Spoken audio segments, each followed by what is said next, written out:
আসসালামু আলাইকুম প্রিয় শিক্ষার্থীরা, কেমন আছো? আশা করি ভালো। আজকে আমি তোমাদেরকে প্রেজেন্ট কন্টিনিউয়াস টেন্স সম্পর্কে একটু বোঝাবো।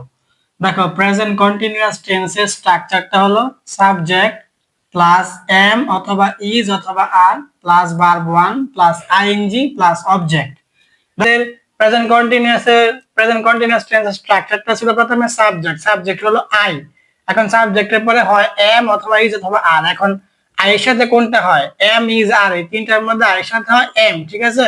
তারপরে ভার্ব হলো গো, তারপরে আইএনজি যোগ হয়েছে গোয়িং, আর অবজেক্ট হলো টু স্কুল, ঠিক আছে। তাহলে I am going to school, আমি স্কুলে যাইতেছি। প্রেজেন্ট কন্টিনিউয়াস মানে কাজটা চলতেছে, এখনো শেষ হয় নাই। তাহলে আমি স্কুলে যাইতেছি, কাজটা কিন্তু এখনো শেষ হয় নাই, ঠিক আছে। তারপর দুই নাম্বারটা দেখো, he is going to market, সে বাজারে যাইতেছে। তাহলে আমাদের স্ট্রাকচারটা দেখো, প্রথমে সাবজেক্ট হলো হি, তারপরে এম ইজ আর, এই তিনটা থেকে হি এর সাথে হয় ইজ, এই জন্য ইজ হয়েছে, ঠিক আছে। তারপরে ভার্ব হলো গো, আর ভার্বের সাথে আইএনজি যোগ হয়েছে গোয়িং, আর অবজেক্ট হলো টু মার্কেট, ঠিক আছে। তাহলে he is going to market, সে বাজারে যাইতেছে।